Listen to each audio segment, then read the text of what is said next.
All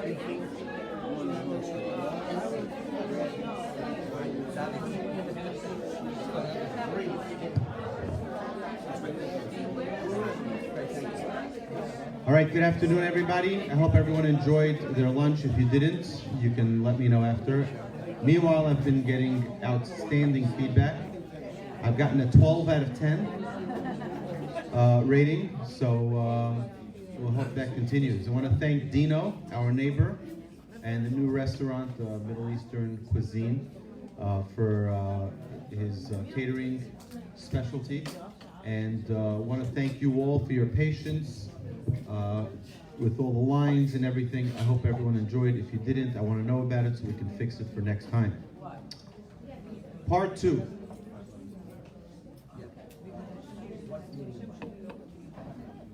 So it's very, very rare that you find a speaker who can adjust his speech to the title of a different speaker. And to have Rabbi Milstein speak about exactly, he said, I went on the website, I saw what Rabbi Mizrahi was going to speak about. I'll speak about those topics. You don't have to redo all the topics, and we're going to get, hopefully, the same inspiration, if not even greater inspiration from Rabbi Milstein. And now Rabbi Milstein is going to present on the purpose of life.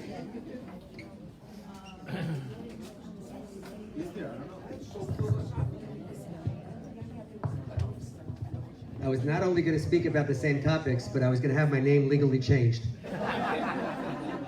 But I thought the better of it because he might get sore. Anyway, it's a pleasure to be back here with you today. I hope lunch was agreeable, if not delicious. Was it delicious, Evan? Very good. It was very good, right? Hit the spot. Hit the spot. There's nothing like some lunch after long-winded speeches, right? No? Oh, okay. There's something else better than lunch after long-winded speeches? More speeches. Oh, it wasn't winded. More okay, speeches. I've made a deliberate attempt to be long and boring. It hasn't worked. Failure. Hasn't worked, not yet. Ultimate failure. Okay, so now we're going to, until now we did what I call evidential presentations. We showed evidence for the veracity of Torah. What I want to do now is something called definitional. So, okay, so I think some of us are sitting and saying, you know, I'm moving along here. I think I'm looking at Torah a little differently than I did before. But what is Judaism really all about? Is it really all about, like we said earlier, the 1,001 things you can't do on Shabbos? What is Judaism? What is the definition of Judaism? Why did God create us? What is this all about? So, many of us, even with the benefit of a very strong yeshiva education, don't study much about this. We don't think about those questions. Why did God create us? What am I doing in this world? We don't think about those questions. But it is nonetheless an extremely critical question. So much so that Rabbeinu Moshe Chaim Luzzatto, known as the Ramchal, who wrote the classic work, the Mesilas Yesharim, right, The Path of the Just, which is a classic. He was, by the way, a brilliant scholar, just humongous. He died at the age of 39, and he had accomplished more than perhaps any 5 scholars of his time. He was incredible. He's incredible. And he opens the book by making the following statement. He says that the very basic foundation of what it means to be a Jew and to be someone who serves God is, listen carefully, is to ask yourself the question, why am I here? He says it is critical that people stop for a moment in life and say, what am I doing here? Now, if you operate a business and you don't know what you should be doing in the business, you're not going to have a very successful business. If there's going to be meaning in your life, and never think about the meaning, if there are going to be goals in your life, you don't think about those goals, then what are you doing? So he makes the following statement. I will translate. And it is appropriate if a person were to invest all of his effort and all of his focus in life to one thing, meaning that a person will have a life that's well lived, as long as he asks himself the following question. What am I doing here? He's not saying that if you find the answer, you'll have a worthwhile life. He's saying that you have a worthwhile life if you just ask yourself the question, what am I doing here? And then he gives us the Jewish answer. Amen. A word from our sponsor. And the answer is, listen to how he phrases the answer. The introduction to the answer is, and a person was not created only, and then he gives us the answer. Is that a long-winded way of putting it? Shouldn't he have said, and the answer is, and gives us the answer. Why does he say, and a person was not created but only? What's the difference between the two phrases? One of them is a person was not created only, and the other phrase is a person was created, and he gives us the answer. The difference is that one is meant to be an exclusive statement and one is not. If he says a person was not created only, then the answer that follows is, in his book, the only answer, and everything else you heard on the topic is bunk. Now, I could not do this, but he's the Ramchal. He's a great, great man. And I'm going to give you the answer. The person was not created only, buckle your seatbelts, to take pleasure from the Almighty, and to enjoy his emanations. We were created for pleasure. That's what I said the first time I heard it. God created us for our pleasure. Now he gives us two phrases. He says to take pleasure from the Almighty, and the second one is to enjoy his emanations. So the rabbis have always interpreted this to mean that we were both created for pleasure on this world, to take pleasure from God on this world, and to take pleasure from God in the world to come, his emanations. We don't seem to have the emanations here, so that's in the world to come. Right? And he goes on to say that the main pleasure is going to be in the world to come. But he does say that we are here in this world as well for our pleasure. How does that jive with the way you were raised? Doesn't jive with the way I was raised. So how does this make sense? Does it seem to make sense that we were created for pleasure? From your perspective, in the lives that you lead on a regular basis, does it seem that we were created for pleasure? No, it doesn't, right? So let me focus your attention, if you will, on a couple of things that I think are incredibly important. Very important. How many colors do you have the ability to interpret using the marvelous instrument called your eyes? It's not infinite. It's not infinite. I'm sorry? 255. Do I hear three? Yes. Three primary colors. How many colors, okay, let me rephrase the question, good point. How many colors and shades of color can we differentiate using our eyes for our pleasure? A little short of 7,000. A little short of 7,000. Okay, there is a number for this. I used to say a lot. But then I had a surgeon in the room, an eye surgeon in the room, an ophthalmologist, right? By the way, doctors charge by the number of vowels in their specialty. Ophthalmologists are very expensive.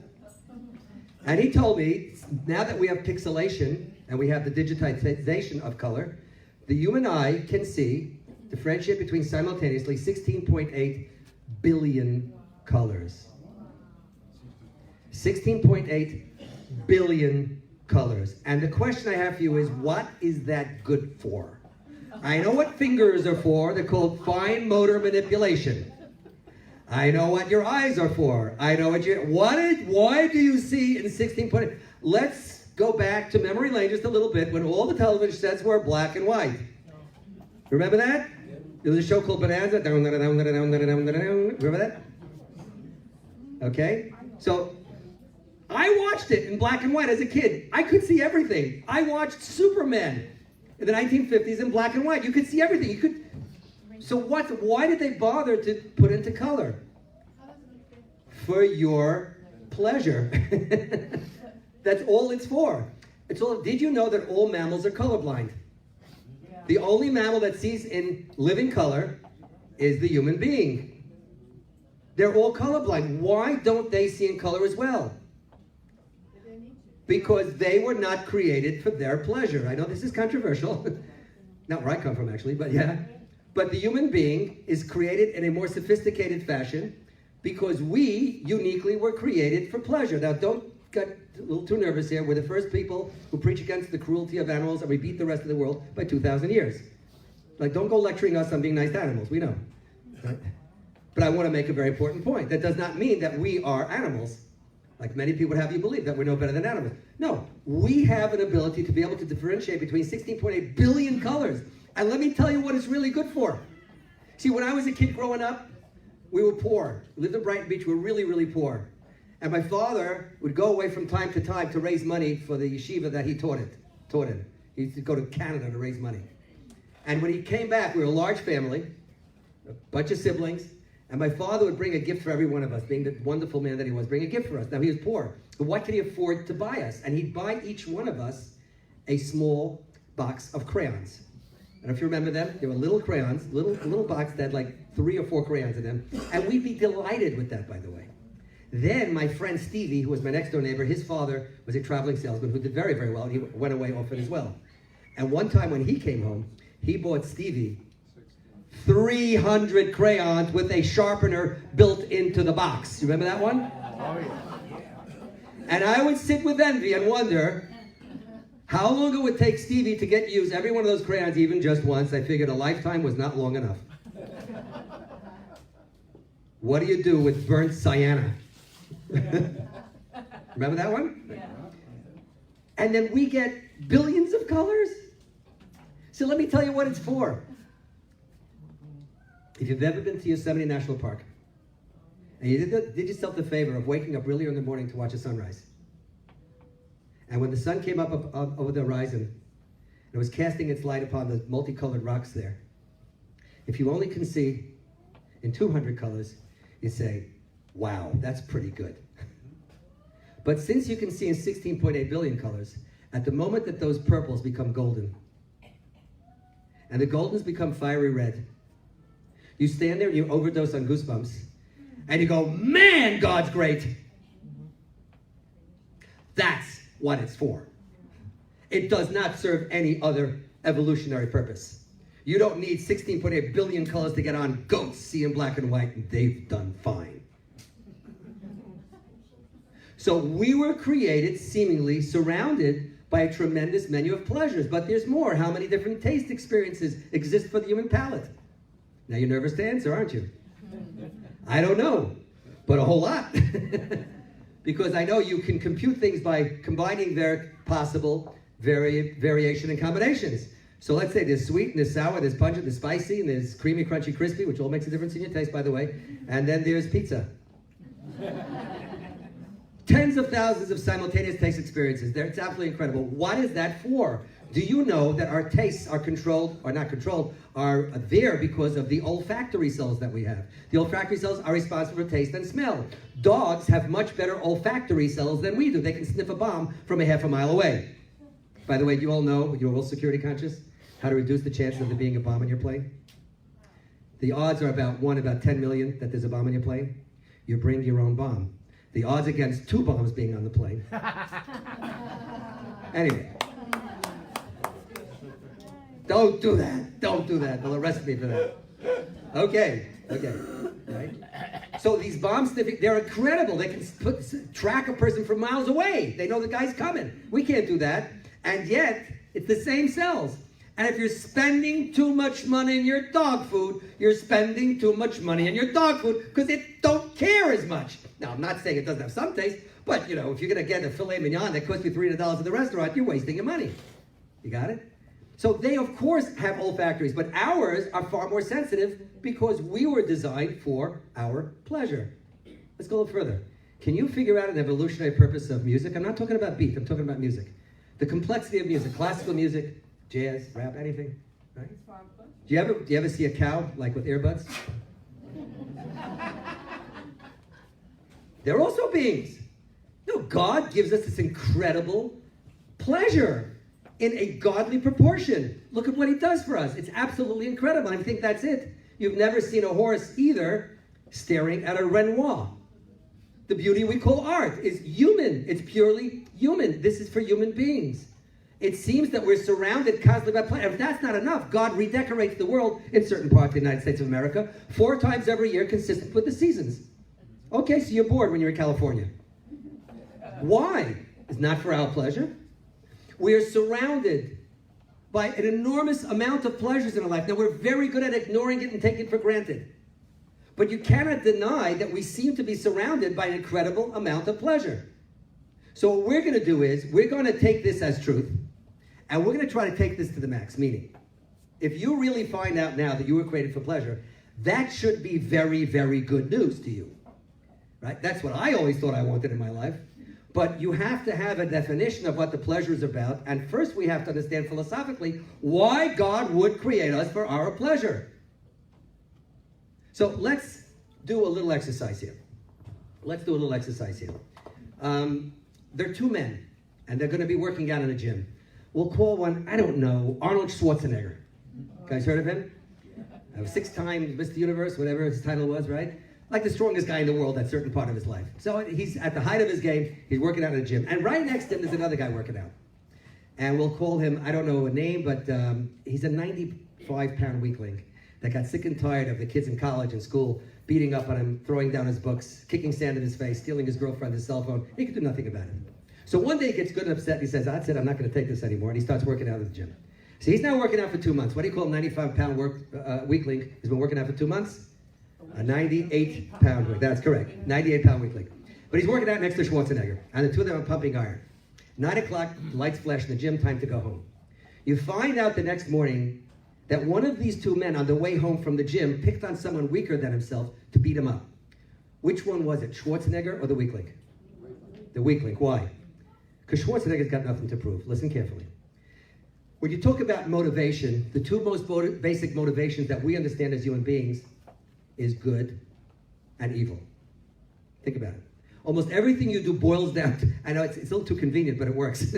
Everything that you do for the right reasons is good. Something that we do, not. So what we say is that where does evil come from? Evil comes from what we call in Hebrew chisaron, or lack. When I feel wholesome, complete, and terrific about myself, I don't have to beat up somebody else to make me feel good, to make me feel superior, right? So evil always comes from lack. It always comes from lack. Think back, you went to school. You had a bad day at school. You came home. Your little sister had a bad day. Your little brother had a bad day. Your parents had a bad day. But if you had a good day at school, live and let live, right? We all programmed that way. Adolf Hitler, may his name be erased. Adolf Hitler, not a happy puppy as a kid. In fact, in the 20s, he was in a jail for the criminally insane. This is not a well-judged... Joseph Stalin kills 22 million of his own countrymen and countless others because of his fear of losing the grip on power. Now, his mother was interviewed about what was he like as a child. Now, mothers who are interviewed about what their children are like, they always have the same answer. They interview this mother of a serial killer who killed 14 people. And they say, what was he like as a child? And what does the mother always say? He was an angel, couldn't hurt a fly. Right? That's what they say, right? They get paid to do that. That's what mothers are supposed to do, right? Joseph Stalin said about her son, he was the most miserable creature on the face of the earth as a kid. You got that? Right? So he's so fearful. He's so broken inside. Now, this doesn't excuse anybody for what they're doing. But you ever hear the expression, hurt people hurt people? Yeah. People who are hurt, they hurt other people, right? These are not people who are feeling well about themselves. They're not in a holistic way. So what we say is that evil always comes from a lack, where there is no lack. Where there's an Arnold Schwarzenegger who knows he's the strongest guy in the world, he doesn't need to beat up on somebody else to make him feel good. Let's apply this to God. He's a little bigger than Schwarzenegger. All right? So in a being where there's no lack, from a purely scientific perspective, how much energy did it take to create what they call Big Bang? From our perspective, nearly an unlimited amount of energy. Whoever created the world, if there's a creator, was possessed of unlimited power. What about wisdom, genius? Do you ever figure out how DNA works, right? We know how it works, we can read it, but try to make your own, right? Recombinant DNA is just cut and paste of what the DNA that you got, right? You know the story about the scientists who decided to have a showdown with God, and they were both going to create, they're going to create a world. And so God said, no problem, meet me at High noon tomorrow, right outside the Garden of Eden. So no problem. And the scientists come, and God's there, and God bends down and picks up a fistful of earth. And then the scientist bends down and picks up a fistful of earth, and God says, get your own earth. Right? God is possessed of unlimited genius, unlimited awareness. What were the temperature conditions like for Big Bang to happen? They're talking about temperatures that we can only barely imagine and compute. And if it's a quarter degree off, it would not have happened. There's a tremendous amount of awareness, intelligence, power. God has no lack. A being that has no lack is called a tov, is called good. There's no motivation for anything but good when you're perfect. A lot of people sitting here are good people. Can I pick on you? Can I pick on you? Sure. Remind me your name? Howie. So Howie is a good person. Can we all agree that Howie's a good person? Yeah. Okay, Howie's a good person. Howie, They like you here. They like you a lot. Should run for mayor while the going is good. Okay. If I take good Howie, and I know he's a good guy, sitting here in Houston, are you kidding? First guy to do you a favor. He's a great guy. But if I pluck him out of Houston, I plunk him down the North Pole, there's not even a cockroach or an ant to do kindness with. According to Jewish thought, is he still a good person? And the answer is no. Listen to this. The Jews have taught us, derech hatov l'hetiv. It's the way of the good to do good, to execute on good. Good is not a concept alone.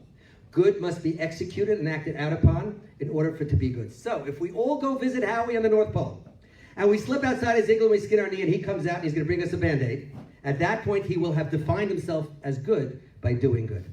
But until that point, he's potentially good, but he's not good. You ever hear the concept, I'm good in my heart? That's great. If you need a transplant, you go look that person up. Heart transplant, right? You have a good heart, that's good. We say it's not enough to have a good heart, but you have to have good action. Now let's go back. You have an almighty God who has existed, I hate to use the word forever because that itself is a time expression, and God is above time. And God at some point decides that he's going to create another being in order to do good to that being, because God in a universe where there's no other being, there's no opportunity to do good. So the earliest works on Kabbalah and mysticism talk about the fact when a Kadosh Baruch Hu decided, when God decided to express his goodness, he created the concept of another sentient being, of a self-aware being that can absorb this goodness. And the goodness that he created for us is called pleasure. Now, if we're really serious about pleasure, we got to figure out what this thing called pleasure is all about and how do you take it to the max. Because if I'm going to go to business school and earn an MBA at Harvard, when I finally enter the business world, I want to make the most amount of money, least amount of money. Most amount, of course. So if I'm living on this earth for the 70, 80, 90, 120 years, God willing, right? I want to be able to absorb and enjoy the maximum amount of pleasure. Well, if you're not going to be an intellectual about it and figure out what pleasure is, you're going to make mistakes in life. So what we're going to do is we're going to figure out what this thing called pleasure is. We're going to find out that not all pleasures are created equal. There are higher pleasures in life and lower pleasures in life. And when the two are in conflict between a higher pleasure and a lower pleasure, if you didn't know enough to pick the higher pleasure, you've cheated yourself. And you haven't experienced the greater amount of pleasure. Okay? This is what we're going to do today with the remainder of our talk today. Are we all in? Okay, so let's start.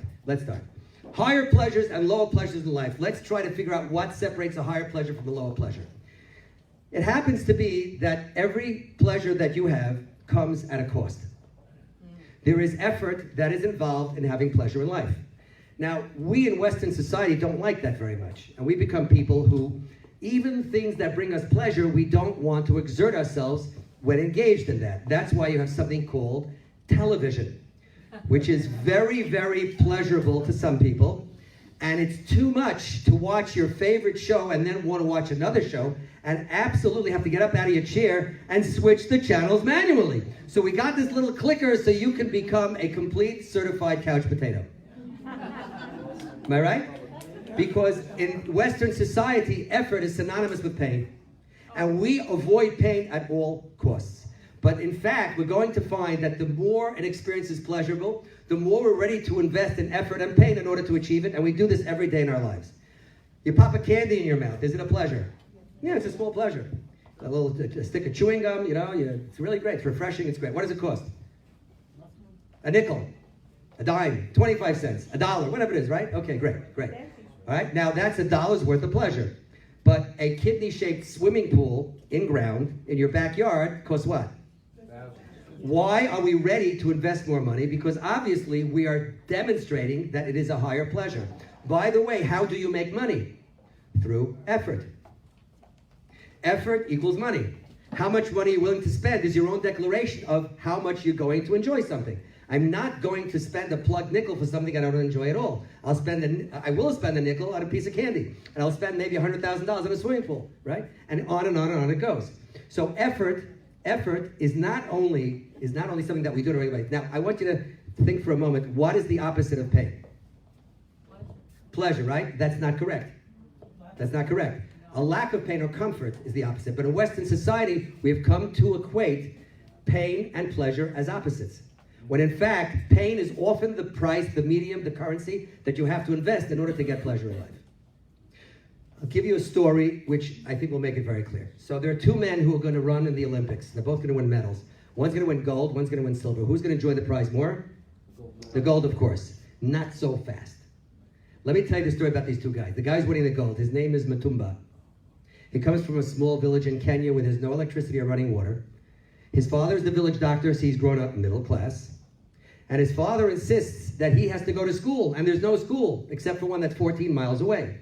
So little Matumbala is coerced to go to school every single day. 14 miles to school in the morning, 14 miles back home at night, and he has no time in his life for anything other than school and walking. When he's 12, he figures out I can run the distance and then come back home and play with my friends, probably Mancala, because that's the only game that doesn't require electricity. So that's what he starts to do. When he's 16, someone notices the guy runs like the wind. He's got long legs. He looks a lot like those guys that win the marathon every year in New York City. And he breaks a world record in the qualifying meet for the Olympics. He goes on to win gold. Is he going to enjoy his prize? Absolutely. I'm now going to tell you the story about the silver winner. This is a true story. I don't remember his name exactly. I think his last name was Cunningham. I was about to say his first name is Billy, but I don't think it was Billy because Billy Cunningham is this guy in the radio. So I think I'm confusing with that. But there was a little kid, his name is Cunningham. We'll call him Charlie for argument's sake.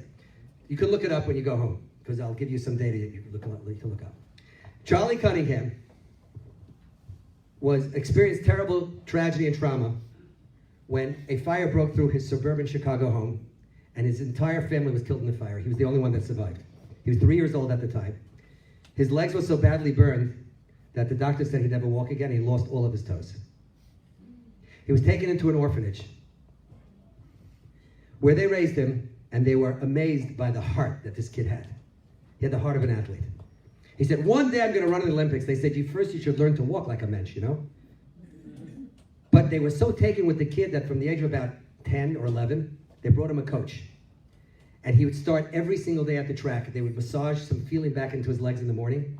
And despite the fact that Chicago happens to have some of the most drastic climates in the United States of America, very hot and very cold, right? You all know Chicago. Didn't make a difference, unperturbed. He'd be there every single morning at 4:30 a.m. working out. At the age of 23, if I'm not mistaken, he ran in the Berlin Olympics in 1933, when Hitler was out to prove to the world that the Aryans were superior. And this kid from Chicago without the toes won silver. I don't think so. That was it. Incredible, incredible feat, right? Who's going to enjoy the prize more? Of course him. Say the rabbis in Pirkei Avot, those of you who are familiar, you'll recognize, Lefum Tzara Agra, according to the pain or effort, such is the reward. The more effort you put in, the more you get out of it. It's always going to be that way. It is the difference between a mature person and a child. A child can never forego the immediate gratification for the sake of a longer-term benefit. What makes us adults is that we can do that. We don't have to have the chocolate or the candy. At least sometimes we don't have to. Right? We can forego that for the sake of our health, for the sake of our appearance, whatever it is that we're going to do, right? So we have this ability as mature adults to be able to forego the immediate gratification for the sake of the long-term benefit. Okay, let's go further in understanding pleasures. So now we know there are higher and low pleasures, and they're divided kind of by how much effort you're willing to invest into it.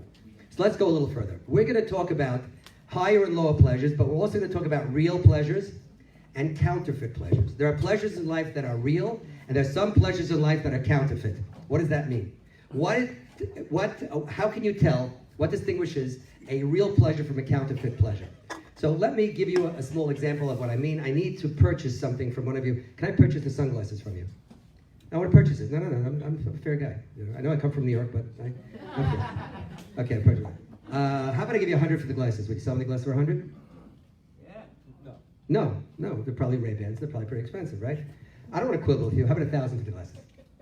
There you go. We got a deal, right? I said, not so fast. Why? You didn't ask me 1,000 what? You assumed $1,000 because of the vernacular, but I had in mind something complete. I have been very blessed in my life. I've been to Israel some 60 or 70 times, and every time I come back, I get this loose change in my pocket. Forget the shekels. I got agurot. That go back 50 years. You know the agurot today, there's 100 of them to the new Israeli shekel? Not those. You know the agurot, 100 of those to the old Israeli shekel? Not those. Not the one for the the new Israeli lira, but the one for the old Israeli lira, which means I was about to give you 1/50th of a penny, and you're willing to give me the glasses. That's called being a sucker. You should excuse me. Right? If you don't know the relative value in life of your pleasures, then you can come to make a mistake. What if I say, you know what, Howie, I'm giving you $1,000.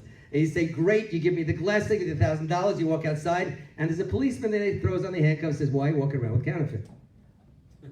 So what's counterfeit? Counterfeit is something that purports to have a certain value, but in the end it disappoints. A fine meal in a restaurant, a really fine meal in a restaurant is a real pleasure. The ambiance, the company that you're with, the food itself, of course, the presentation, it's really a pleasure, it's a wonderful thing. But imagine that for some reason you have been inexplicably, found yourself without ability to feed yourself for 3 days. Now you were locked in a room by accident, something happened to you. And now 3 days later you get out and you go to your favorite restaurant to have that fine meal. So they bring you exactly the same succulent spare ribs that you always have. And usually when they bring the spare ribs, you peel off the tiniest piece after you admire the presentation, and you just put them out and go, wow, this is great. How do you eat it when you haven't eaten for 3 days? You could be eating 2-day-old bread for the same money. You're wasting your money, right? Because in one case, listen to this, I'm experiencing a pleasure. In the other one, I'm trying to drive away the pain of hunger. Many of us in life indulge in things, not because for the sake of the pleasure, because we're not even aware of the pleasure, but we're trying to chase away some demon. Trying to chase away something that's bothering us. Some of us, the one-upsmanship game that we play with people, keeping up with the Joneses. We don't really enjoy or need what we're doing, and we don't really have that same type of pleasure. But we may acquire the same car as someone else has, and the only thing that gives us pleasure is to pass by their house 3 times a day, lean on the horn and says, hi, they go, what's up? You said, nothing, just hi. Because you want to show off you got the same car, right? That's not enjoying the car, that's driving away your inferiority, or trying to compensate for it, am I right? So there are real pleasures in life and counterfeit pleasures in life, and you have to know the difference in order to maximize the pleasurable experiences in your life. We're going to talk about 5 different levels of life, of pleasure. 5 different levels of pleasure. Anybody's been to Aish Torah courses or classes over the year, there's 5 levels of everything.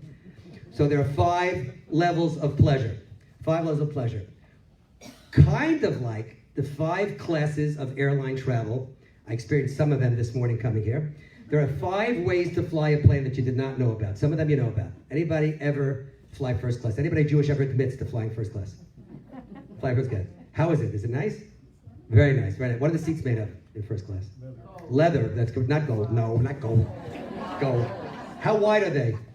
Very wide. How far do they recline? Into the next zip code. That's correct. That's correct. That's correct. Do you notice when you fly first class, they think that you're a little silly and stupid?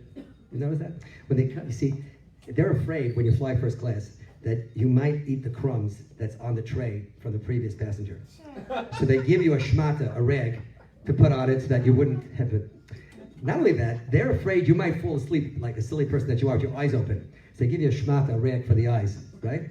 They're afraid you might pad around your bare feet. So they give you a little one, right? First class, asach shmatas, a lot of shmatas, right? It's a nice way to fly. I'm just kidding. It's a very nice way to fly. Very nice. What's second class called? Business. Why don't they call it second class? Because then no one would go that way. Right. What, I'm a second class person? Yeah, that's our marketing. Now, it doesn't stop them that when you go second class, that you have to walk through first class so you're filled with envy, right? They make you do it. Right. But it's second class. You should know when you fly business class, ladies and gentlemen, don't be fooled, it's second class. But it's still very nice, is it not? Because it's much more superior to what?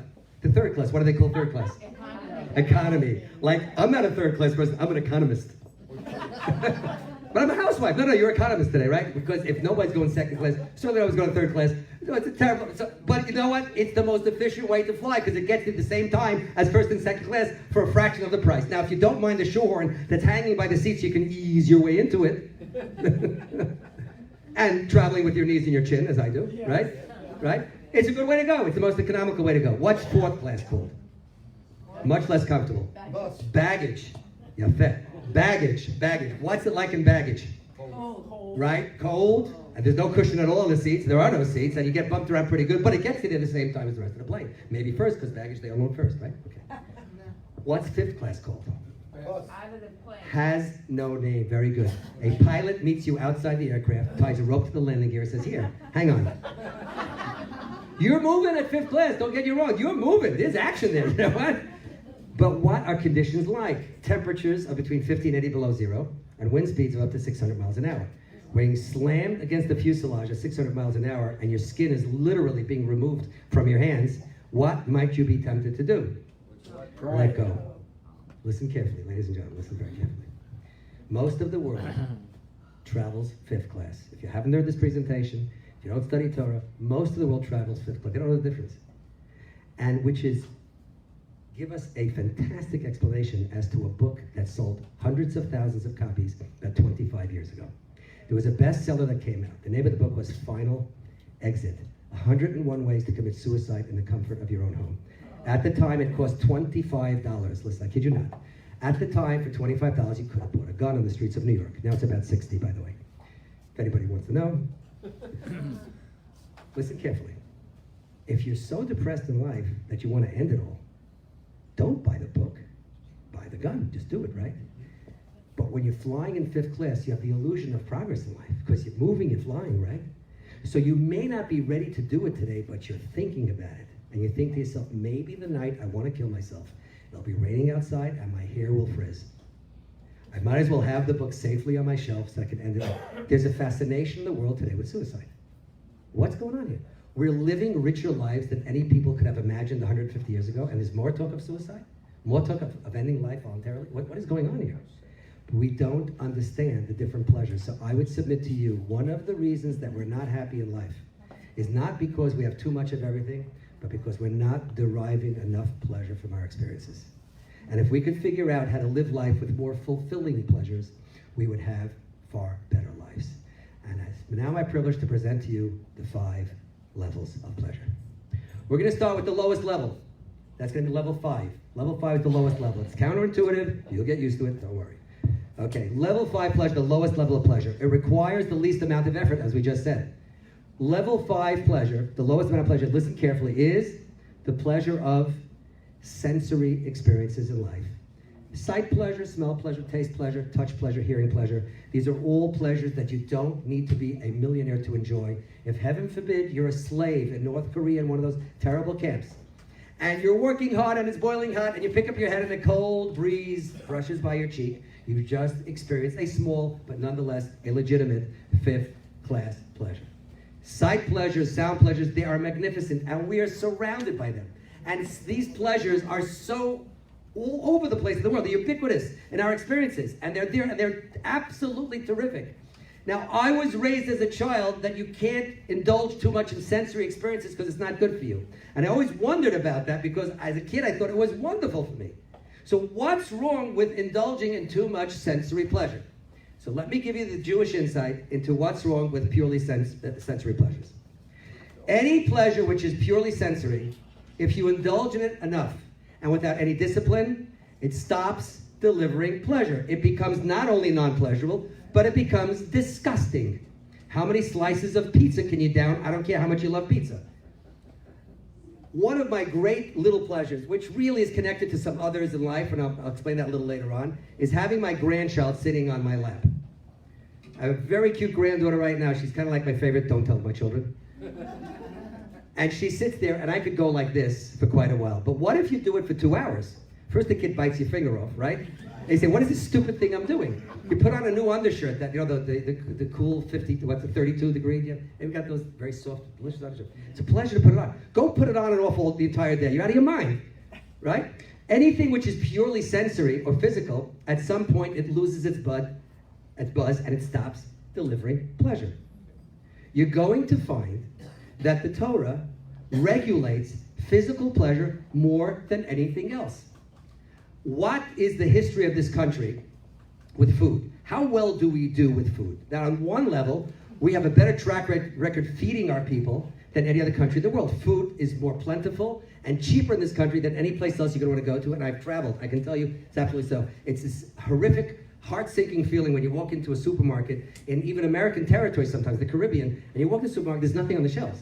Literally nothing on the shelves. And then you walk in here, and it's like the shelves are groaning, right? Which country in the world, though, has the worst record in terms of feeding its population and health?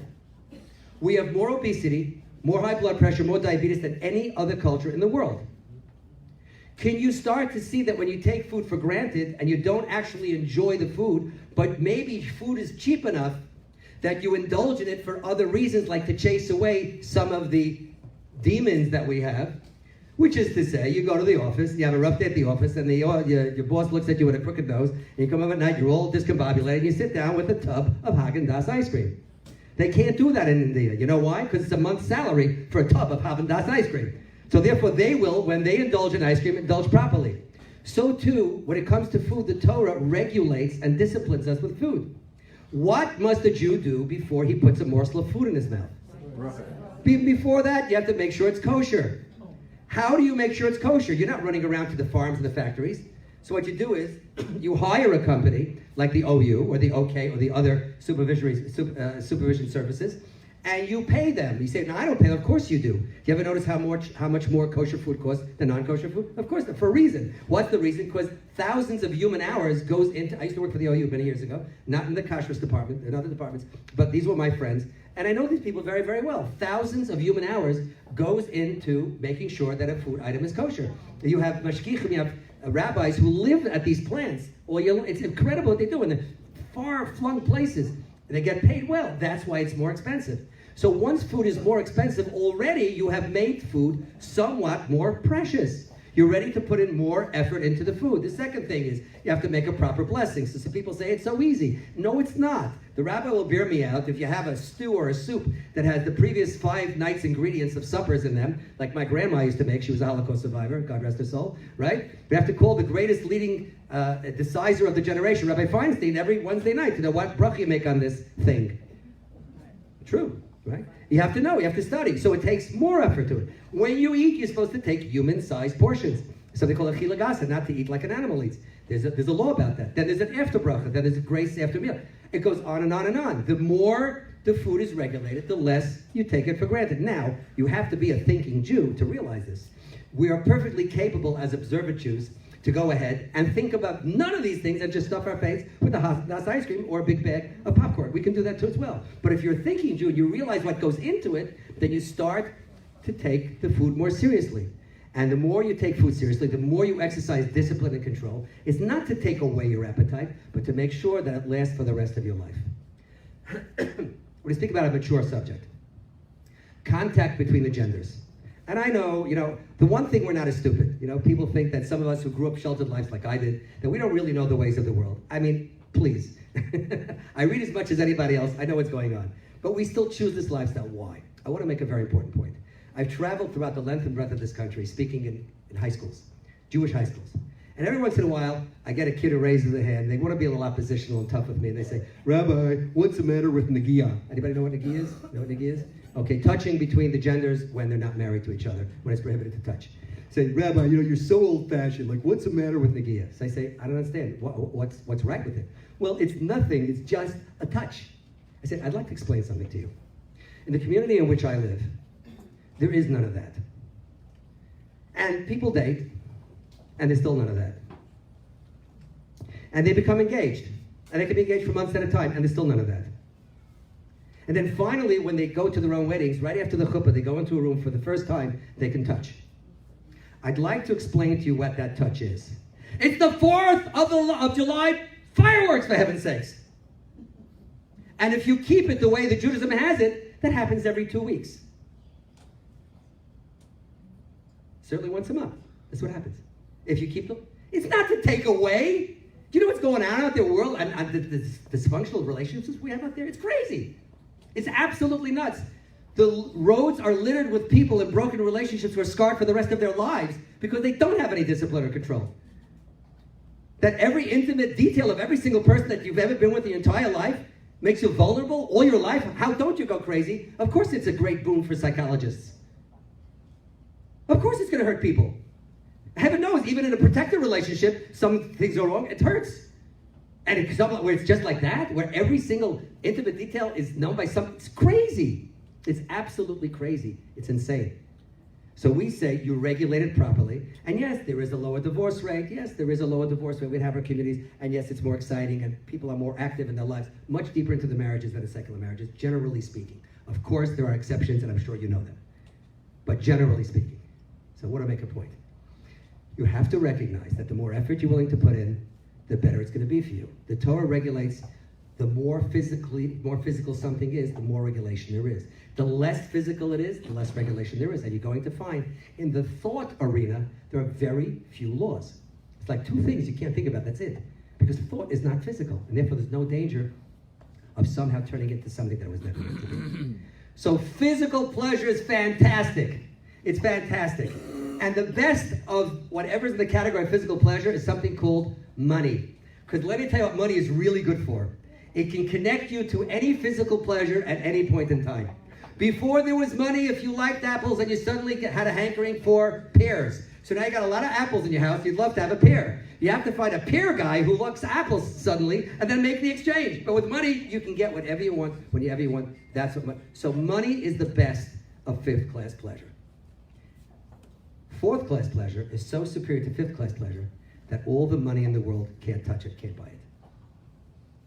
Think about that for a moment. What is it that all the money in the world can't buy? Anybody else?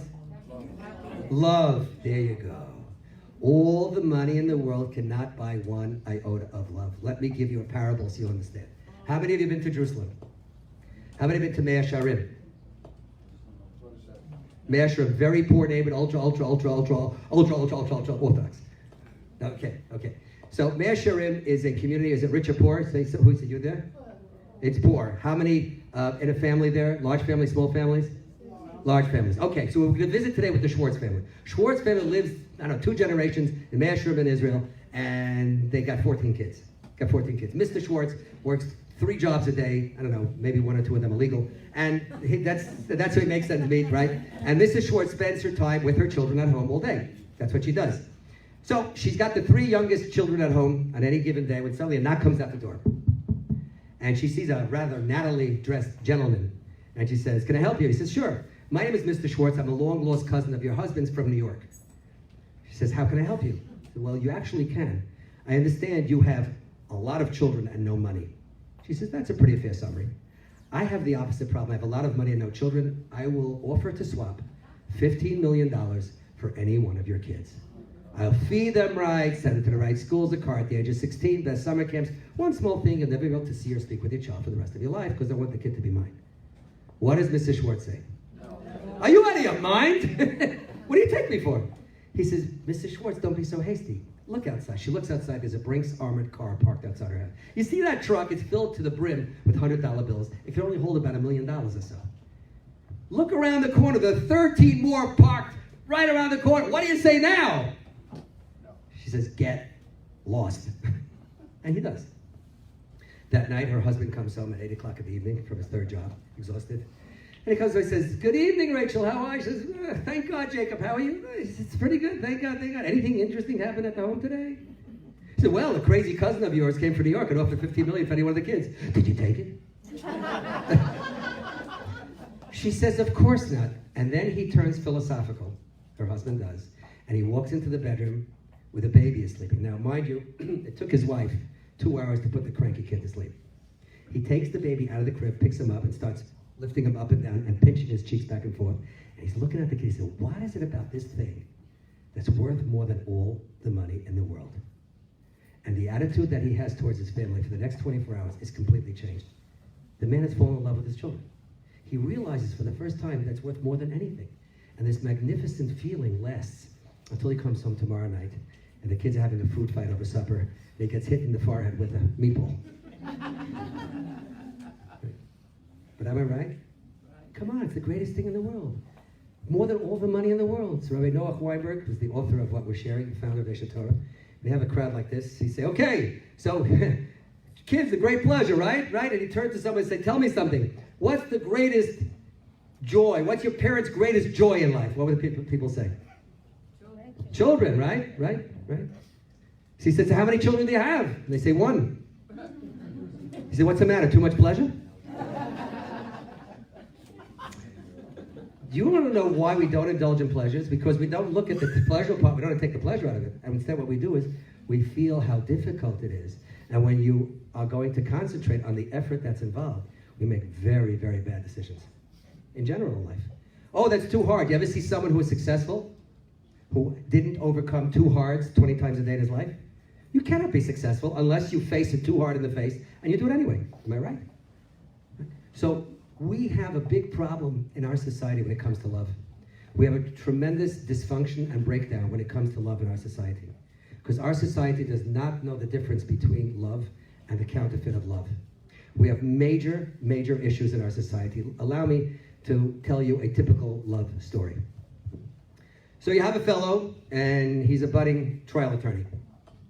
And he comes into this new firm after graduating top of his class, and he's the young guy in the totem pole of the new firm. They promise him he'll make partner if he works hard. And so after being there for a few months, they tell him, we have this emergency that's come up. We got a case. We just took over the case from another firm. And we got to argue before the court tomorrow. And we just got the case. So we don't have the time to do the research. Of course, our top star will plead the case tomorrow in court. But we need someone to do the research overnight and create the papers. And you're the young guy in the totem pole, the new guy in, and you're it. So they do that. So he goes ahead. And he stays up all night dictating to this wonderful young lady that he's never met before. And at about 3 a.m., she looks into his eyes. He looks into her eyes. And this angel that's called Cupid, this bum, he's hanging around at that point in time. And he shoots him in the backside, shoots her in the backside, and their hearts fly, and they fall in love. And he does the right thing. He dates her for about 3 or 4 months. And eventually they get married. They move out to Long Island. They have 1.2 cars, 1.2 children, 1.2 acres. And life is good. Life is good. But 10 years later, and this is the plot of almost every romantic comedy I've ever watched on TV or in the movies. 10 years later, he never got the promotion, so he decides to leave the firm because they promised, they didn't deliver, and he goes to a new firm. And guess what? Now he's the lowest guy in the totem pole again. They got this case that's going to have to be pled tomorrow for the judge. They need someone to do the research overnight. He gets picked, and there he is, and they have this beautiful little secretary that's waiting for him overnight. And he looks into her eyes, and she looks into his eyes, and they look at each other, and the hearts fly. And that day he comes home to his wife. He says, "Loretta, dear?" And she says, "Yes." "Do you remember when we fell in love 10 years ago?" She said, "Yes." He says, "Well, guess what? Happened again. You're out. The new girl is in." Disposable relationships. You got that? What is wrong with society? What is happening today that the vast majority of people that we know and meet, they have disposable marriages, disposable relationships? What is going on with our society? And the answer is, there's a big disconnect between the counterfeit of love and real love. Some people are in love, but most people are infatuated. And we mistake infatuation for love, and it's one of the greatest evils of our society that we can't tell the difference. What is the difference between infatuation and love? Infatuation is when we become fixated on something, and we want that thing. The way it's put down by the rabbis in Pirkei Avot, it's called ahava hatliya b'davar. It's a love that's dependent on something, some character, something. There's something about it. So in other words, if someone swings a bat really well, you can assume there'll be many people who want to take up with that person because they love the swing of the bat. They might love the bank account. They may love daddy's company. They may love many, many different things. But in fact, they're taking rather than receiving. They're taking rather than giving. They're taking rather than giving. They're opposites of each other. Infatuation is, you see a look, you see a walk, you see a talk. I want you on my trophy shelf, and I'm going to take you regardless of what it costs me because I want this particular aspect of who you are. That is called infatuation. And infatuation is so powerful that we can't tell it apart from the real thing. Infatuation is so powerful that in fact we think that we are in love. We can think about nothing else 365, 24/7, but we're not really in love. We are infatuated. We have chemistry, and we have the chemistry. There's something that we want to do based on the kind of chemistry, and that's going to lead us down a certain trail. But love, on the other hand, is, according to the rabbis, love is a Hebrew word composed of 4 letters. A aleph, a hey, a beis, and a hey. If those of you are familiar with Hebrew, you know that the central 2 letters of the word ahava, the 2 middle letters are hey and beis. And the word hav means love. To give. To give. The effort of loving is giving. It's a lifelong commitment to give. So what you need to do is find the person that can enjoy what you bring into the marriage. You need to catalog your own qualities. What are you bringing into the marriage? Become self-aware. What are your qualities? What do you bring to the table? Who are you? And if you find a person who really uniquely loves what you bring to the table, then that person is the correct person. If the other person goes through the same process and also has gifts that the other partner is going to love, because remember, it's all about giving, then you have a marriage made in heaven. But it requires a lifelong commitment. Now, who are you going to pick to give to in your life? What type of person? It's the person. You love the person. You want to find a person who can appreciate what you have. Not the way she walks, not the way she talks, not the way he looks, not the way he conducts his business affairs, but really what the person is all about. You are going to commit to give to that person for the rest of your life, and you have a marriage made in heaven. The Rebbe of Zusha was one of the great Hasidic masters. And one year he took his students to a county fair. And the county fair of old, that's what people did, their primary business. People had their oxen that they'd bring, and their cows and their horses, and they bring their wheat and they bring their barley, and they had this massive trade situation that would go on there. There's one guy participating in the county fair who had nothing to bring and nothing to sell. But he's very enterprising. He took a pole. He stuck a pole to one side of the marketplace, pole on the other side. He drew a wire across the top. When you filled up his hat with money, he very nimbly and very excitedly, a very exciting way, would cross the wire. No net in those days. And he would ooh and ah, almost fall. And great show. The Rebbe asked the students to empty their pockets. They filled up his hat, and he did his high wire act, and it was magnificent. When he came down the other side, the Rebbe asked the students, why did the man cross the wire? Please don't anybody say to get to the other side. They said, for the money. He said, you're right. But if he concentrated on the money as he crossed the wire, he'd have neither his money nor his life. You hear this in marriage? Everybody gets married to receive. We know that. But the act of marriage is the act of giving. And as soon as one party stops to give, then the marriage is going to, at some level, be very, very much hurt. So therefore, what we need to do is, we need to remember, we need to do our job. And if both parties do their job and they're both giving, there's receiving as a marriage made in heaven, but it requires a great effort. My dentist had this beautiful poster in his office, and it read, marriage is a lot like your teeth. Ignore them long enough and don't worry, they will go away. If you don't put in the effort, now we know, fifth class effort, right? It's just sensory. Yeah, you gotta go to work, make some money, combine it. But when it comes to love, it's on a whole nother plane, whole nother plateau. Don't be confused between infatuation and love. They're not the same. They really are opposites. One's about taking, and one is about giving. Okay, that's fourth class pleasure. Let's bump it up one more. Let's go to third class pleasure. Third class pleasure is already so powerful that everyone sitting in this room is ready to give up their life to third class pleasure. You say, Rabbi, you don't know me. I didn't watch the football game yet today. I'm not giving up my life for anything, right? You ready? Heaven forbid shouldn't happen here or anywhere else in the world. Heaven forbid, we should be protected from this. Terrorist walks into the room, puts a gun against your head, says, you and me are going for a little walk. Takes you out to a preschool group where 15 angelic little children are playing. And as you walk into the room with those little children, he takes out another gun, an Uzi, that's been engineered in a way that when he gives it to you, you can't use it on him. He says, you either kill all these kids or I'm going to kill you. Anybody in this room going to pull the trigger? No. Why? Please, someone help me. Why? Become philosophers for a moment. Why won't you do it? Because it's immoral. It's immoral? Evil. Evil. What's another word, a simpler word? Wrong. Wrong? That's why you won't do it? You mean you never did anything wrong in the rest of your life? Today would be a pretty good time to do one. No, this is too wrong. Let me tell you something about the human psyche. We don't ever wake up in the morning and say, you know what, I want to do something wrong. We don't do that. What we do is we do wrong things by confusing ourselves first into thinking that it's right. We justify the wrong that we do. But once you've defined something as absolutely wrong, you're not going to do it. A United States senator is walking the streets of Washington when he's accosted by a mugger. The mugger pulls out a gun, sticks it in his rib, and says, give me your money. And the senator, who's a little full of himself, says, do you know who I am? Like so upset that someone could mug him, you know? He says, I don't care who you are. Give me your money. He says, I happen to be your senator. He says, okay, give me my money.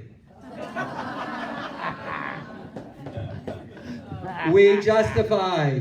We confuse ourselves into thinking that's really, right? We're all that way. Bank robbery, catch a red-handed with the money. Why'd you do it? Because I'm a bad man? Never heard that.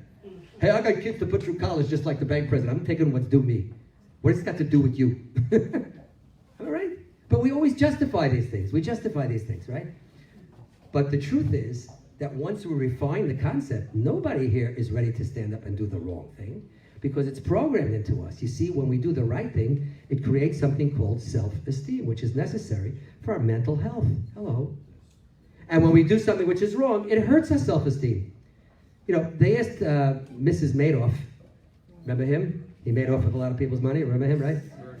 Bernie Madoff. They asked Mrs. Madoff what he was like. Now he's making it, he's raking in millions, if not billions of dollars, literally. He's living high in the hog, he's going for cruises, I don't know how many months out of the year, literally. And she said he was such a rotten guy. He would scream at the waiters. He wasn't happy with himself. Why? Because he knew deep inside he wasn't building self-esteem. He was losing self-esteem. You can't escape that. The only way you build self-esteem in life is by making a decision, a judgment call to do the right thing in your own moral value system. When you don't, it hurts you. Third-class pleasure is extremely powerful. It's the power of self-esteem. And we have moments of this all the time in our lives, and if you don't focus on it and know what it's all about, you're not going to realize just how well you're living. So people say, well, wait a second, I've done a lot of good things that never gave me any pleasure. So let me focus your attention on the following parable. So you're sitting one day in a park, I don't know, somewhere in Houston, just minding your own business, a nice warm day, and you went to the grocery store across the street, and you bought yourself a bottle of soda. You call it pop, I don't know what you call it here. Soda, whatever. And you go in, and the soda's 50 cents. And you give the guy $1. You give the guy $1, and he gives you the soda, and he gives you 50 cents in change. Doesn't change. Then, as you're walking out, you see something for 25 cents, like a little, I don't know, breath mint or something. Give him 25 cents, you take it. Fine. Now you're sitting down, and you've spent 75 cents out of the $1 that you had, and you're enjoying yourself, sipping on a soda with a breath mint in your mouth. Everything's good. When suddenly you realize there's still another quarter in your pocket, meaning you spent 75 cents, he gave 25 cents back in change, and the 2 quarters in your pocket, and you know you had no money before. You say, that doesn't make sense. You put your hand in your pocket, and you see that one side of one of the quarters is very sticky.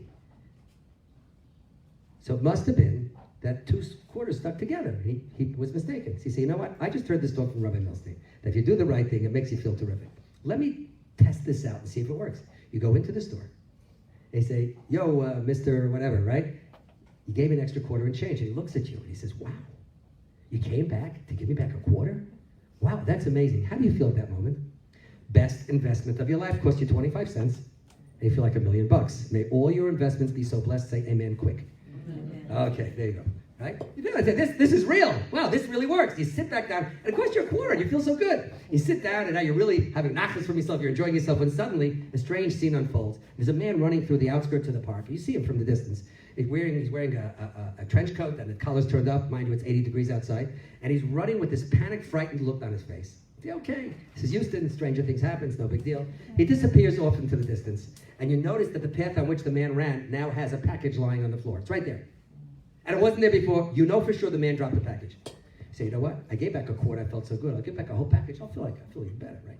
You jump out of your chair, you scoop up the package, and you take off after the guy. And this guy's running really, really quick. And by the time you leave the park, there's no sign of the guy. This direction, there's no sign of the guy.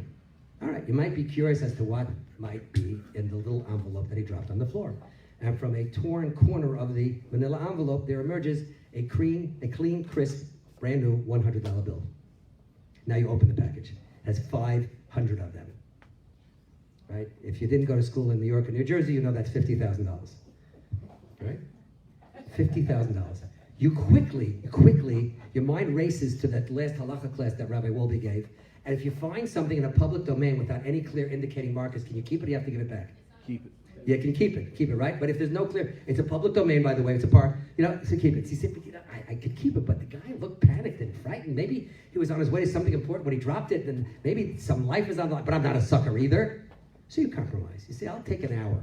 I'll sit in the park for an hour. If he comes back, I'll give it. If not, it's mine. You sit in the park, and you engage in one of the most pleasurable human indulgences. It's called spending someone else's money in your mind. You were going to buy a smart car. The heck with the smart car. That Mercedes is looking pretty good right now, right? When you're having fun, time really does fly, right? Seems like minutes, the time is up. There's no sign of the guy. You get up, you're about to hop, skip, and jump your way home, when suddenly you hear hurried footsteps behind you, and it's the guy. And you turn around, and the guy's crying. He's a grown man, he's crying. So did you happen to find a package? And you say, like what? Like what? He said, no. They kidnapped my baby daughter. I spoke to the cops. They said, this is such a terrible gang. Whatever they ask for, I should give it to them. They said, they will harm your daughter. I can't believe that on the way to the drop-off point, I lost the money. And he's crying. And he grabs you by the lapels. He says, for the sake of my baby, please. You're not going to give it to him? So you take the money and you give it to him. And before, when you did the right thing for 25 cents, you feel like $1 million. Now you did $50,000 worth of the right thing and you feel like 2 cents. What happened? When you focus upon the effort, like we said before, if all you focus upon the effort and you don't realize what you've done, then it's not going to feel good. If you don't know the meaning behind what you're doing, then there's no meaning in what you're doing. Third-class pleasure is meaningfulness. It's doing the right thing. It makes you an important person, builds self-esteem. But recognize, please, 25 years after the story, when you walk into a room where your grandchildren are playing, they'll look at each other and say, Zadie Bruce is here. Quick, let's get out while the going is good. And the other kid will say, why should we get out? Say, you kidding? He's going to tell us for the 50th time that stupid story about the time he gave away $50,000. And you will. To your grandchildren, to people you've never met at weddings, and to complete strangers on airplanes. Am I right?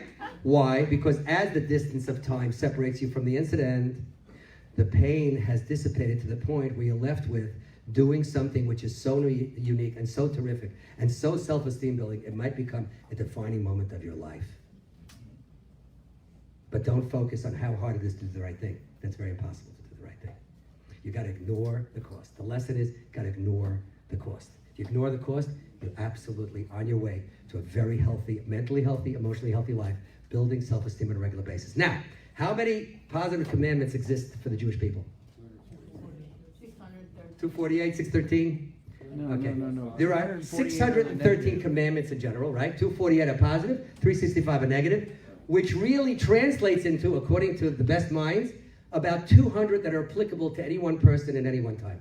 So we have about, I know 630 sounds like a lot, I'm going to make you feel better about that. So about 200 that apply to any person in his or her lifetime. Not all at the same time, but in his or her lifetime, about 200. Which is to say the following: generally speaking, a Jew has 200 opportunities to build self-esteem every single day. A Gentile has 7, and if he's jealous, he can convert. It's an open club. It really is an open club. Make it a little difficult in the beginning, but it's a very inclusive club. Am I right? You want to know why Israel came up as the 14th happiest country in the world while surrounded by 200 million people who are going to bomb them into oblivion every day? Because we have self-esteem building moments. And even people who are no longer keeping all the commandments. But whether through the charity, the good deeds that go on in that country is absolutely off the charts. It leads to well-being and happiness. Which brings us to level number 2. What could be second-class pleasure? Second-class pleasure. Second-class pleasure is kind of like built on third class. It's doing something which is good, but with a twist. Allow me to give you a parable. There are 3 men who are digging with very noisy jackhammers at a construction site. And it's very hot outside, and it's hard work. And one of them, the first guy, we'll call him Vito. Vito is a physical specimen. He's a real physical specimen. He's got muscles bulging out of places you're not supposed to have them. And he flexes as he uses this heavy jackhammer to show off his muscles. You come and say, Vito, how come you work so hard? He said, me? I love my job. I said, why do you love your job? Are you kidding? After the job, I go to the gym for 2 hours a day. I love my body. 5th class pleasure. You ready? Guy standing next to him. He's no Vito. His name is Jack. And Jack is the victim of a little too much beer at tailgate parties. And he's got a little overhang, if you know what I mean. And as he does the jackhammer, the whole overhang like shakes with him, you know? You know Jack. You say, Jack, you're working really hard. Why do you work so? I said, me work hard? You crazy? I love my job. So why do you love your job? He's not the physical specimen. He says, I got 4 boys at home. These are the nicest boys you ever met. This is the most money I can earn. They're not going to work in construction. I'm sending them to Ivy League colleges so they can make a very beautiful living. Level of pleasure, the exact same activity. 4th class pleasure, he's loving his kids. Another guy's standing there, and he's dressed in a suit and a tie, shine shoes, and politely doing the jackhammer thing. He said, what are you doing here? You're not dressed for the job. He says, no kidding. It's not what I do. He said, what do you do? He said, well, I'm in an insurance business, and I've done very well over the years.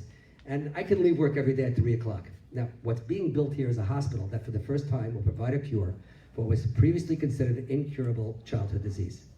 I watched my niece die from it over a period of 10 years. I watched her waste away. I swore to myself, if anybody ever discovers the cure for this disease, I'll do whatever I can to make sure it reaches the maximum number of children. Dr. Smith spent a lifetime researching, spent a lifetime experimenting, and he found the cure. We're going to build a hospital here that for the first time is going to do this, and I volunteer every day.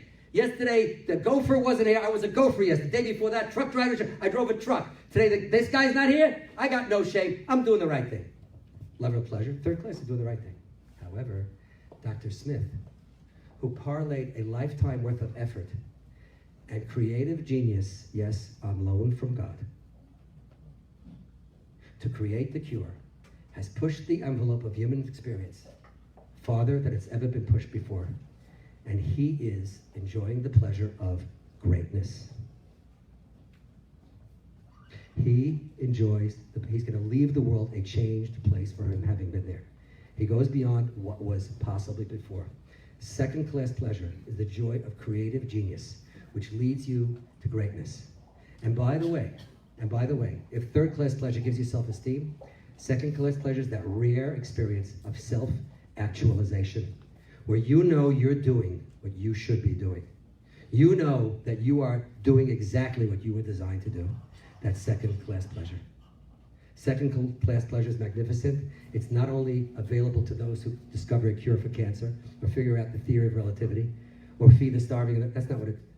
If you are a shoemaker, if you're a barber, and in those two business establishments, for some reason, that people who hang out there all day and they like to kvetch, they like to complain, and you got someone like that at your establishment, and you figure out a way to cheer them up when no one else can. That's second-class pleasure. If you struggle on a piece of Talmud, on a piece of Torah, the joy of creative genius is inherent in every single time that you put your guts into trying to understand one of God's ideas. It civilized the world. There's benefit to it. It's something which is very, very good. If I struggle over it, and at the point where I decipher it, if I figure it out, those of you who study Torah regularly will tell you that at some point when you solve your first big Talmudic dilemma, you're floating somewhere between cloud 9 and 10. Now, some of it is ego admittedly. Don't get too excited. But the rest of it, you've discovered creative genius. If you're doing what only you have been designed to do, if you find your sweet point in terms of your greatness, that second-class pleasure, it's available to everybody. It's got to be married to something that's good, that's self-esteem building. But on top of that, you put your guts into it, your self-esteem, you put everything into it. You invest all of the research, you spare no effort, you become godlike. God is the creator. You cannot be the creator. You cannot create something from nothing, but you can rearrange all the somethings in your life to produce a new result and be God-like. That's second-class pleasure. We're flying, aren't we? Which leaves us with first-class pleasure. First-class pleasure. First-class pleasure, if there was a source of energy in the universe that you could connect to pleasurably, and it was an unlimited source of pleasure, what would you have? Unlimited pleasure. Unlimited pleasure. We were created by Almighty God to be very physical people. We are created by the same forces of nature that creates the animal life. And yet we have a soul. And we can transcend and to connect. We can transcend our physicality and connect and bond with the Almighty. There are different ways to do it. But I think everybody at some point in their lives felt that spiritual connection. For some of us, the most difficult time of the year is at Ne'ilah, the closing prayers on Yom Kippur Day when we have fasted for 25, 26 hours. We're starving, we're hungry. We're tired. We've listened to the cantor drone on and on all day. And for some of us, that's the moment that we transcend. And despite the fact that we're tired and we're hungry and that we're weak, we find ourselves opening our mouths and roaring like lions. I had that experience in my own shul this past Yom Kippur. I gave a little talk about that. And I said, one of the things that we're missing in today's life is the opportunity for sacrifice. We have so much. My parents, my grandparents, they sacrificed their lives to remain Jewish. They sacrificed their lives to be kind. Some of them gave away the last morsel of food that they had in the camps to someone else who seemed to be hungrier than they were. Literally, they sacrificed their lives. What do we sacrifice? What effort do we make today? When everything's so convenient, everything's so there. So I said, how tired, how hungry are you? Now give it up for God. It was unbelievable. It was unbelievable. Previously, people who were literally like, they're laying on their arms like this, and something, because ultimately, we get to experience reaching out and bonding with God in different ways. We can do it through studying His Torah, through developing, quote, the mind of God, kaviyachol, so to speak, the mind of God, reading about His ideas, and trying to fathom what God was all about in those ideas. We can do it by studying nature, says Maimonides. You look at the incredible beauty around us, and you see that it's only God, like the first time my plane landed in Vail in Colorado. When you land in Vail, you do not descend. Did you know that? When you fly into Vail, you fly in from whatever altitude you are, you just land flat because that's how high it goes. And when you look at it, you go, there's no human being that could have created this. You feel connected to the Almighty, right? And of course in prayer, when you really open up your heart, when you get out of the way, when you get completely out of the way, when you open yourself up and make yourself vulnerable, it's an incredible experience. You got to try it sometime. It's absolutely incredible. Use your own words. I don't care what you do, but try it and see what happens. I've been a group leader in a 12-step program for addicts for a number of years. And I cannot begin to tell you the magic of this, that when you introduce some of these people who really would be considered by many of us the greatest losers in society, how they can literally be soaring after just a few lessons. It's like incredible what you can do, because there are no limits when you transcend your limitations. First-class pleasure is available to everybody. It's available to everybody, but you got to go looking for it. A great way to do it is to purify ourselves and make ourselves feel worthy of speaking to God, because one of the greatest barriers is that we don't feel worthy. We don't feel that we are on a level that we can actually talk to God. We can be honest with God. And to make ourselves worthy, that's where Torah comes in. So let me summarize what we've done here. 5 levels of pleasure. 5 levels of pleasure means that God created us for our pleasure. But don't be shortchanged by simply living the sensory experiences, because you will be shortchanging yourself. It reminds me of a story of a farmer. There was a farmer who operated a farm, and he made a meager living. And he worked very hard on the farm, and he never did well. And he finally brought in a farm consultant, and he said, "What am I doing wrong?" And the consultant said, "You're a terrible farmer." He said, "But I eke by, I make some kind of a living." He says, "Yeah, because you're a great negotiator. And since you're a great negotiator, the little, whatever you buy, the implements that you buy to make the plants grow, you get the best price. When you sell whatever meager crops you grow, you get the best price. That's how you get by. But you're not a farmer. You're a great negotiator. So what should I do?" He says. "If I were you, I'd sell the real estate for a one-time windfall," because after all, you do have the land, "and use the money to go to your neighbor farmers and purchase their grain. Now, you'll negotiate a great price. You're the best negotiator I've met in my life. You'll negotiate a low price. When you bring it to market, you'll get a tremendous price." He said, "You know, it's a great idea." He sells the farm, and that's what he does. He spends his day going farm to farm, and he buys wheat, and he does very, very well. He brings it to market. Then one day, he has this fantastic epiphany, an insight, and he says to himself, "Wait a second, I'm a great negotiator. I'm not a great schlepper. And I'm going to the farm and carrying this stuff. How much can I carry? I'm a weak guy." So he goes ahead and he hires the biggest, toughest, brawniest guy he can find. And this guy becomes his schlepper. And he goes to the farm and negotiates. This guy takes the bundles, puts them on the wagon, and he's covering 10 times as many farms in a single day. And he really prospers. And the way he paid this worker was, he used to bring a roll of pennies with him every day. For every bundle he brought on the wagon, take a penny, put it in a can, and that was the guy's wages for the day. When he prospered, he decided this wasn't fair. That guy's doing the work. I'm making all the money. He probably had a little Jewish guild. He says, "You know what? I'm going to give him $10 a bushel. I'll give him the most amazing raise anyone ever got in their life. But I'm not going to put in $10 bills all day in the can. It'll fill up." And so he had the same system with the pennies. Bring a roll of pennies every day. They put a penny in. And at the end of the day, they counted the pennies, and for every penny, the guy got a $10 bill. And he continued to do well until one day, the worker, who was very brawny but not very brainy, sees that his boss is not watching him. And he uses the opportunity to go into the penny can and swipe the pennies and put them in his pocket. At the end of the day, the boss sits down with him and he sees there's half the pennies of an ordinary day, and if anything, the guy worked twice as hard. And he realizes that the guy swiped the pennies. He says, "Fool that you are. Don't you realize at the end of the day, every one of those pennies is really a $10 bill?" My friends, that's us. When we do something, when we cave into some of our base desires, almost in every single case, the best it's going to net you is a 5th-class pleasure. Whether we're stealing, I'm not going to say that anybody steals here, or whatever we're doing, something we know we should not do, it almost always is for a 5th-class pleasure. What fools we are, that we're ready to give up a 5th-class pleasure when instead we can have a 4th-class pleasure. When we can have a 3rd-class pleasure, do the right thing rather than the wrong, the 3rd-class pleasure. When we could do a 2nd-class pleasure, become great really at something that we do, and instead we while away our time, maybe becoming couch potatoes. Or we can have the ultimate human experience. God is looking to give us the maximum amount of pleasure. And he creates a system of 5 classes of pleasure. When we cheat the system, in any system that God creates is the perfect system. If there is a God, you create a system, it's the perfect system. When you cheat the perfect system, do you gain or lose? We were created for pleasure. Think God didn't know? So what are we doing? We're a bunch of fools. We're a bunch of fools. The rabbis tell us, a person does not sin, unless he becomes victim to temporary insanity.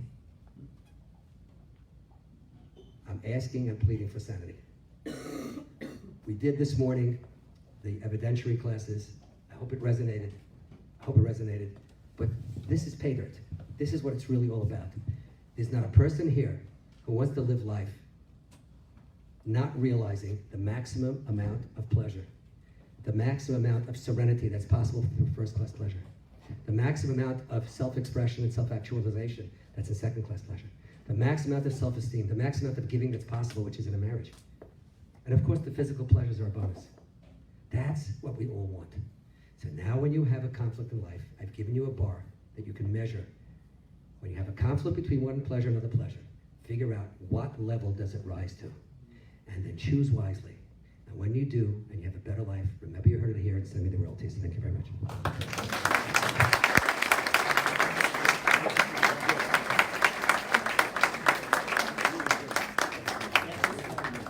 Thank you so much, Rabbi Milstein. I want to thank you all for coming here today. Before you leave, I just want you to find one of these small brochures that has 10 programs at least. Yeah, 10 programs on it. But I want you to know there's one program that did not make it onto this, and that is starting the first Sunday in January. We have a brand new Ulpan program beginning, and if you want to speak Hebrew like a pro, this is your opportunity. It is a great program. It's going to be run by Orit Pennington. I really recommend that if you want to learn how to speak Hebrew, this is your opportunity. We've had many, many Hebrew reading programs, but this is Hebrew speaking. So you will learn how to speak Hebrew, and she is a great teacher. You will learn how to speak Hebrew correctly. With that, my friends, I look forward to seeing you all here at the Torch Center. Every day we have programs, rain or shine, holiday, no holiday. There's always something to learn, and we're always here to learn with you. We look forward to many more opportunities together. Make sure you drive safely and have a magnificent day. Another round of applause, please, for Rabbi Milstein.